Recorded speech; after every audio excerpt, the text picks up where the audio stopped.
Hello, AP English. I wanted to give you a few pieces of information about the end of the year. You may have noticed that I have all the agendas posted now for the end of the year. So I wanted to take you through a few points of interest here. So the first day you've already seen. I'm asking you to read the rest of the Tempest, Act 5, for Wednesday. And then there are a few questions to answer at the end of that. Those are pretty straightforward, I think. And then for Friday, I'm asking you to read an essay called The Tempest, A Modern Perspective by Barbara A. Moat.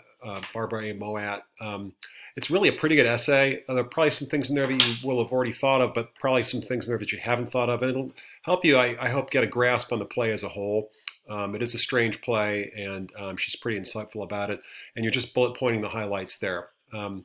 It'll help us get ready for this essay, which then I have scheduled for Tuesday. And this looks like a lot of directions, but I think it's pretty straightforward. Basically, what you're doing is giving yourself about 45 minutes, or you can spend longer than that. But think about writing an essay that's similar to what you would have done had we been in class in a 45 or 50-minute time window, okay? The main difference is that here you'll have, it's open book, so you'll have access to the text. And I'm going to ask you to quote from the text in your response. But think about producing an essay that's about as long as that you would have had you that limited time. Okay, that's just a way of keeping it a little more manageable because you could spend weeks writing an essay about this play. We don't need to do that. So there are some prompts from previous years that for the major works essay.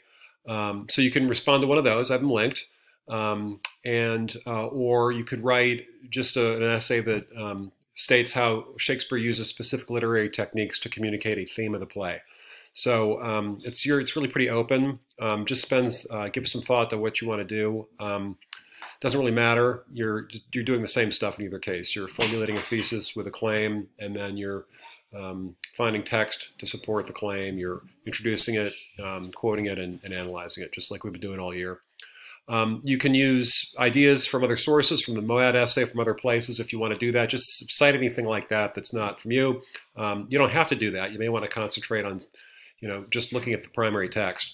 But if you want to pull in other ideas, totally fine. Don't forget to use / to show line breaks, and then you cite it like this. Act 1, Scene 2, 1.2.133 would be Act 1, Scene 2, line 133. So here are the bullet points about respond to a prompt with a thesis that presents an interpretation and may establish a line of reasoning. You've seen these bullet points before. I put them up every time we're going to write one of these. And then also remember, write about the play as a whole. You have the main story, of course, of Prospero versus Sebastian and Antonio. But think about the other subplots here too. You've got Caliban and Stefano and Trinculo. How do they come into what you're saying? Think about the Ferdinand and Miranda story. There's even that bit with the wedding mask. So that part of it might be the least important, but you do definitely want to talk about the other elements, not just the main line here with Prospero and how all those intersect, okay? Ariel, his roles. So we're looking at that being in by Tuesday night. So let me know if that's not going to work for you. That gives you some time to think about what you want to do and to write it. Like I said, 45 minutes, but you're free to spend as long as you want on it. It's totally open book. Okay, and then that gives us 2 more class periods before the exam. So I don't want to give you too much to do. I thought it would be helpful, since the exam this year is just the prose essay, to look at a couple of prose essays that are released from previous years, just so you can start thinking about that. So I'll probably ask you on May 7th, Thursday, and then May 12th, just to read one and do a little bit of what would be pre-writing. I want to keep this pretty manageable, because then Wednesday the 13th is the actual exam, and I don't want to burn you out before then. Okay, in addition to that, I recommend also looking back at your AP English required literary terms document. Remember that? It'd be helpful to maybe have some of that stuff, kind of move some of that stuff into your short-term memory, so you've got access to those terms. The poetry terms will probably be less important for the AP English exam, since it's a prose essay, but you never know. There might be some poetic language in there. It might be helpful to have some of those terms in your head. Certainly the stuff, the ones about prose fiction, you'll want to have those in your head.